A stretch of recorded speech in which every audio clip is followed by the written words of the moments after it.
Olá, irmãos. Vamos dar continuidade ao estudo de Hebreus, capítulo 7. Nós terminamos o capítulo 6 falando que Jesus, como precursor, entrou por nós, ter se tornado sacerdote para sempre, segundo a ordem de Melquisedeque.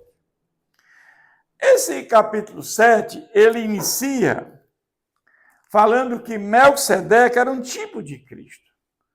Por que ele fala isso? Ele diz assim, porque este Melquisedeque, rei de Salém, sacerdote do Deus Altíssimo, que saiu ao encontro de Abraão, quando voltava da matança dos reis e o abençoou. Quando houve ali aquela guerra dos 4 com 5 reis, e que o seu sobrinho Ló, o sobrinho de Abraão, ele foi levado cativo, Abraão, ele juntou uma equipe de seus servos e foi resgatar Ló. E ele teve sucesso na empreitada. E quando ele volta, ele encontra Melquisedeque, que era rei de Salém e sacerdote do Deus Altíssimo. E ele é um tipo de Cristo, por quê? Porque não sabemos a genealogia de Melquisedeque, de onde ele veio. Evidentemente que ele é uma pessoa humana. Tem pai, tem mãe, tem familiar, mas só que ninguém sabe quem é sua mãe, quem é seu pai, quando morreu, quando nasceu. Daí dizer que ele é um tipo de Cristo. E Abraão, ele deu o dízimo a Melquisedeque. Ou seja, aqui nós vamos ver a primeira vez a questão do dízimo na palavra de Deus, e esse dízimo foi dado em materiais, não foi em dinheiro, né? Foi em animais, foi em comida, né? E na realidade foi dado uma única vez na vida. Ou seja, de forma voluntária. Que começa a história do dízimo aqui, nesse momento, de forma voluntária e uma única vez. E ele aqui diz que para o qual Abraão separou o dízimo de tudo, primeiramente se interpreta rei de justiça, depois a rei de Salém, ou seja, rei de paz. Salém aqui é Jerusalém. E aqui rei de paz. Sem pai, sem mãe, sem genealogia, que não teve princípio de dias, nem fim de existência. Entretanto, feito semelhante ao Filho de Deus, permanece sacerdócio perpetuamente.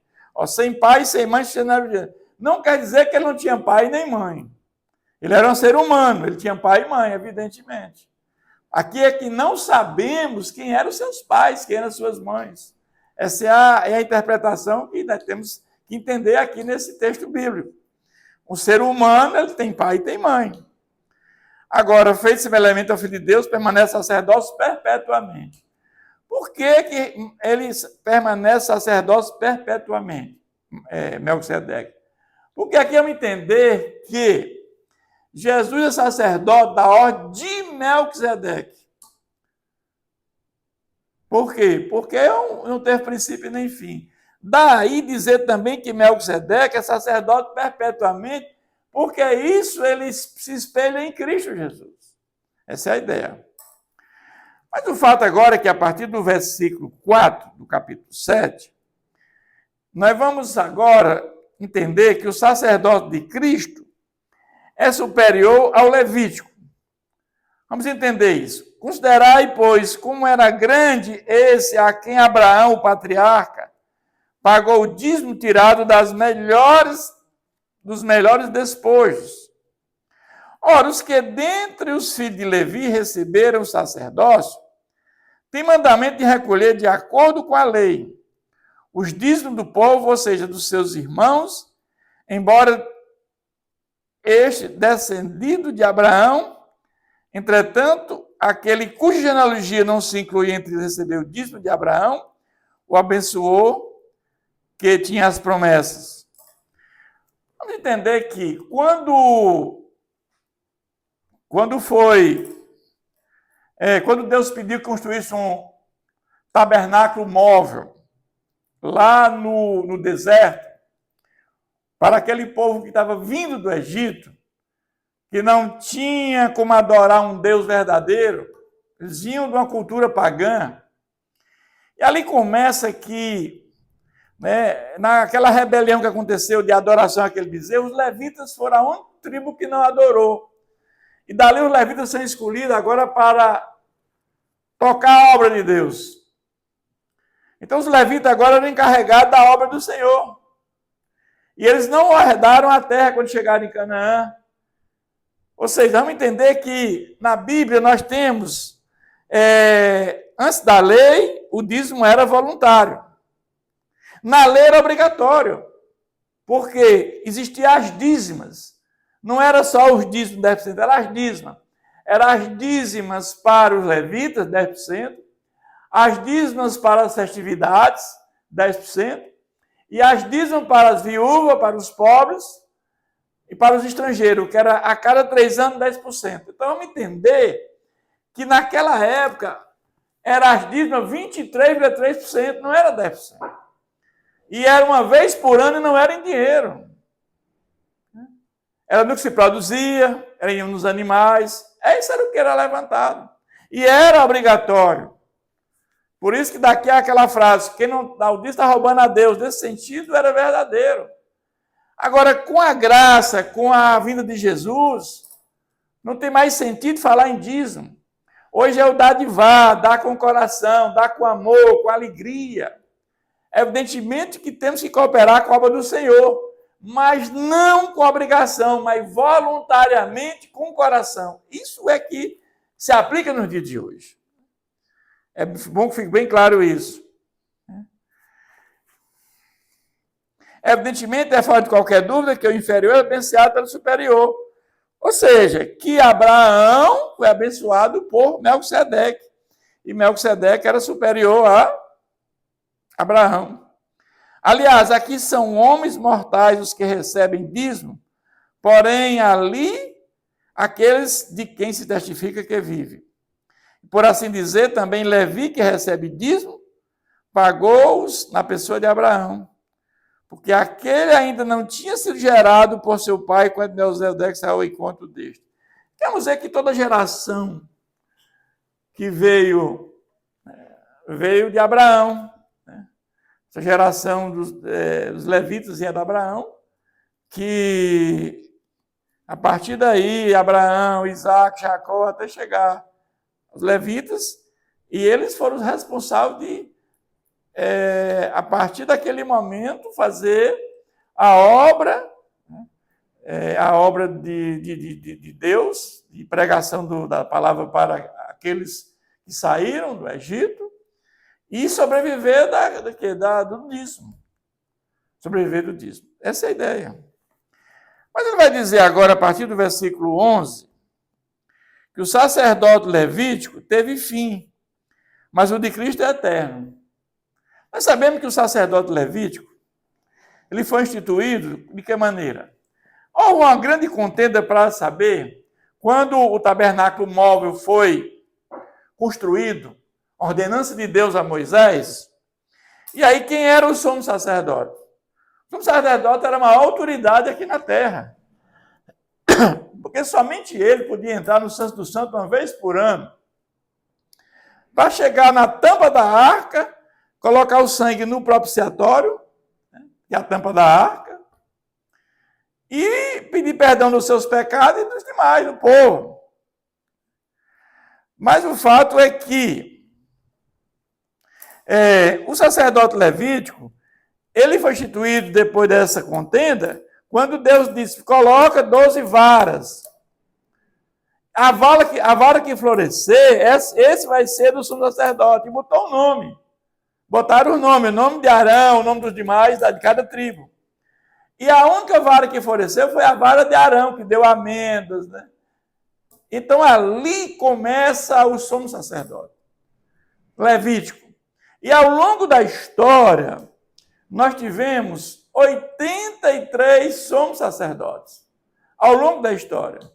Na época de Jesus, nós tivemos Caifás, que era genro de Anás. Anás tinha muita influência, e ele chegou a ter filhos sendo sumo sacerdote, e acabou com Fanias, quando o templo foi destruído. Na destruição do templo, acaba somos sacerdote, não tem mais somos sacerdote. Porque o templo, o lugar santo do santo, foi destruído. Como Jesus tinha previsto que aquele ali não ficaria pedra sobre pedra que não fosse derrubada. Por quê? Porque mesmo com o sacrifício perfeito de Jesus, derramando o seu próprio sangue em nosso favor, continuaram ainda matando animais para sacrifício, para perdão de pecados, onde não mais tinha nenhum sentido. E ali é quando Jesus diz aos apóstolos que não ficaria pedra sobre pedra que não fosse derrubada, era já mostrando que aqueles sacrifícios seriam terminados, exterminados, quando o templo fosse destruído. Eles não entenderam que o templo era o lugar de oração a Deus. Mas Jesus sabia que era necessário que aquilo acontecesse, porque o seu sacrifício único, perfeito em nosso favor, não estava tendo fruto. Por quê? Porque estava ainda matando animais e colocando sangue na tampa do propiciatório, na tampa da arca do propiciatório. Esse é o que aqui o texto fala. Ele vai dizer que o sacerdote de Cristo superior ao levítico, porque o sacerdote levítico teve fim, mas o de Cristo não teve. Se, portanto, a perfeição houvera sido mediante o sacerdote levítico, pois nele baseado o povo recebeu a lei, que necessidade haveria ainda de levantar outro sacerdote segundo a ordem de Melquisedeque, e que não fosse contado segundo a ordem de Arão. Nós sabemos que, se o sacerdote levítico fosse perfeito, não precisaria de outro sumo sacerdote. Não precisaria. Pois quando se muda o sacerdócio, necessariamente há mudança na lei. Porque aquele de quem são ditas essas coisas pertence a outra tribo, da qual ninguém prestou serviço ao altar. Jesus era da tribo de Judá. E da tribo de Judá não teve sumo sacerdote. Todos eram da tribo de Levi. Então, como os levitas tiveram fim, não tinha sentido Jesus ser sacerdote da ordem do levita, porque senão o sacerdote de Jesus teria fim. Só que o sacerdote de Jesus, ele decorre de uma promessa e não de lei. E quando é promessa, no Salmo 110, nós vamos ver isso, certo? Já era promessa que existia, que tu és sacerdote da ordem de Melquisedeque, ou seja, o sacerdote de Jesus não teria fim. Pois é evidente que o nosso Senhor procedeu de Judá, tribo a qual Moisés nunca atribuiu sacerdotes. Porque nós acabamos de ver que o sacerdote era da ordem dos levitas. Constituído não conforme a lei de mandamento carnal, mas segundo o poder da vida indissolúvel. Ou seja, Jesus ressuscitou. Tu és sacerdote para sempre, segundo a ordem de Melquisedeque. Então, mais uma vez aqui, ele reafirma o sacerdote de Jesus, para não deixar nenhuma dúvida que o sacerdote de Jesus é perfeito, diferentemente do sacerdote levita, que era imperfeito. Precisava a cada ano levar sangue de bode para os santos dos santos, para colocar na tampa da arca, que é o propiciatório, para a remissão dos pecados dele e da humanidade, que sabemos que aquilo não tira pecado de ninguém. Na realidade, ali levava a Cristo. Essa era a ideia, levar a Cristo. Porque só Cristo fez isso por nós. Somente uma pessoa morrendo naquela cruz sem pecado poderia nos salvar.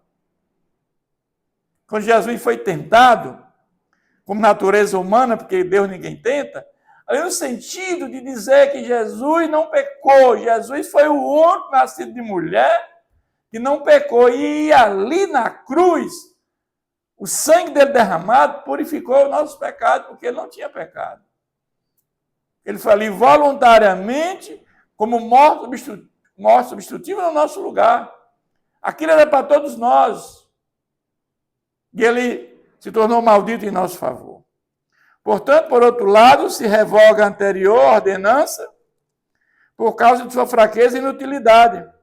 Pois a lei nunca aperfeiçoou coisa alguma e, por outro lado, se introduz esperança superior pela qual chegamos a Cristo. Sabemos que a lei, ela é boa, ela é santa, só que a lei ninguém consegue cumprir. Porque a lei tem 613 mandamentos, ninguém consegue cumprir. Você deixar de cumprir um, você não cumpriu a lei. E há subjetividade na lei. Então, o fato é que Jesus, ele cumpre a lei em nosso favor. A lei foi cumprida na pessoa de Jesus por nós. Quando nós colocamos a fé em Jesus Cristo, quando nós entendemos o sacrifício de Jesus na cruz, e nós nos apropriamos do sangue de Jesus, ali nós estamos entendendo que nós cumprimos a lei na pessoa de Jesus.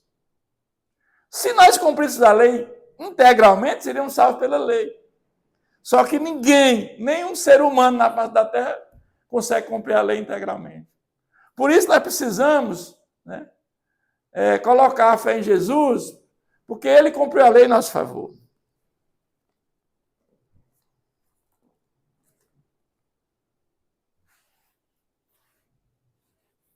Então, o sacerdote de Jesus é perfeito. Ele é perfeito. E o sacerdote é único e perfeito.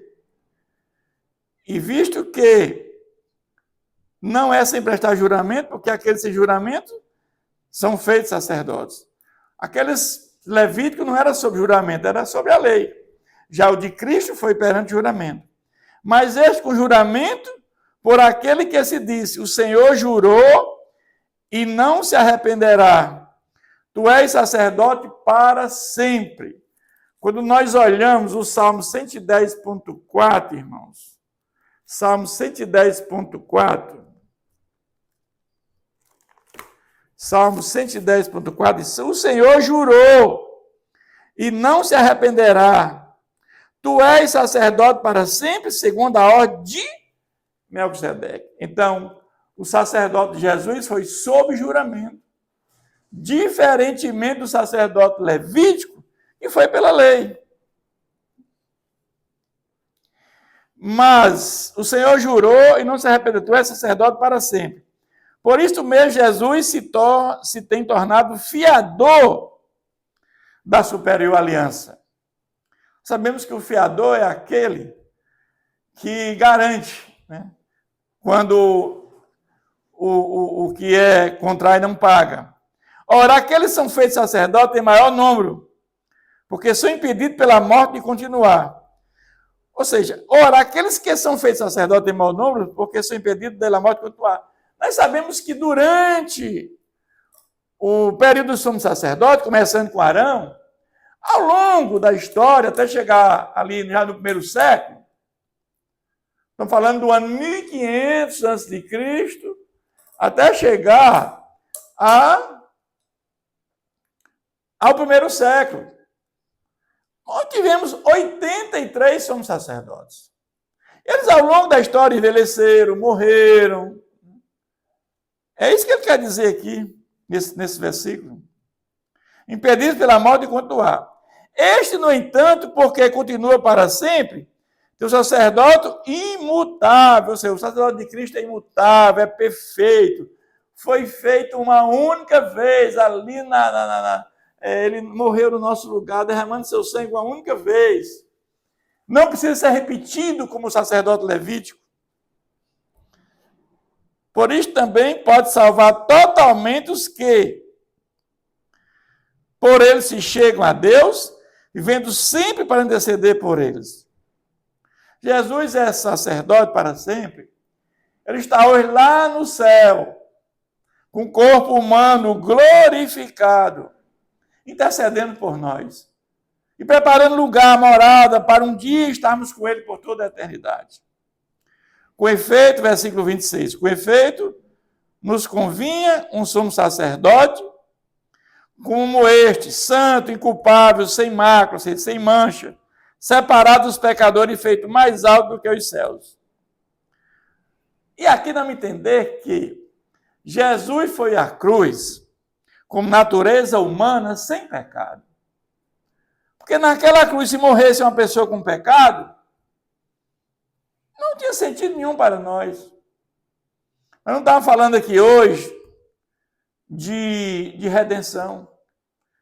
Mas Jesus veio com essa finalidade. Ele era o próprio Deus que encarnou, vaziou da sua glória. Não pecou com natureza humana, passou por dificuldades aqui como ser humano, teve fome e sede. Ele chorou em alguns momentos, mas ele foi firme, foi à cruz sem pecado, morrer.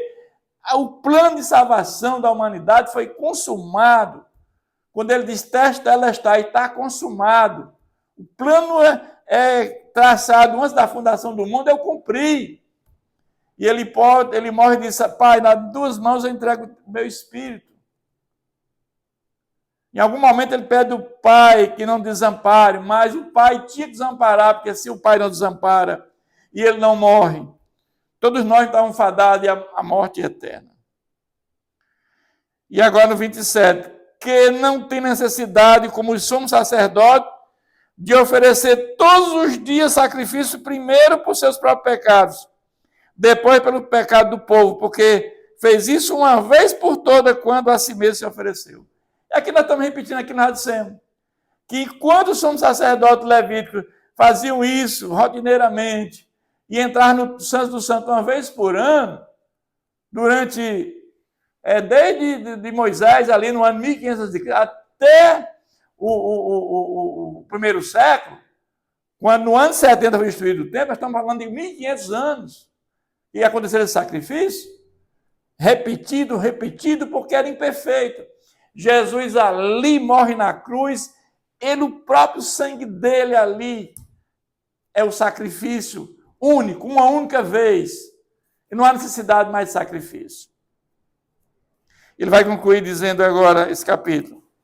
Porque a lei constitui sumos sacerdotes a homens sujeitos à fraqueza. Ou seja, os sumos sacerdotes eram imperfeitos, eles morriam, envelheciam.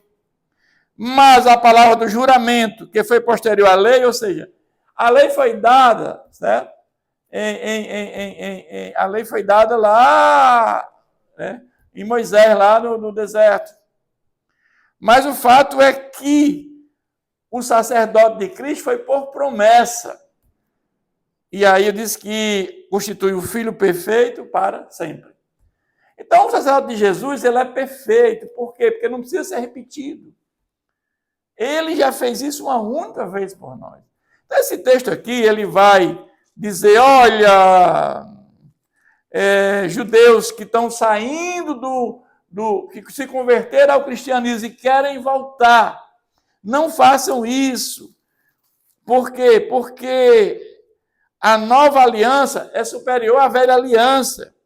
Cristo é superior a anjos e profetas. E em Jesus nós temos salvação e vida eterna. Por quê? Porque ele é o sacerdote da ordem de Melquisedeque. Ele fez o sacrifício único, uma única vez. E aquilo que vocês querem voltar a fazer sacrifícios diariamente, anualmente, não há mais sentido nisso. Porque o sacrifício que Jesus fez é perfeito. E aí não façam isso, o passado é sombra. E Jesus é realidade. É isso que esse texto nos ensina. Que Deus nos abençoe sempre.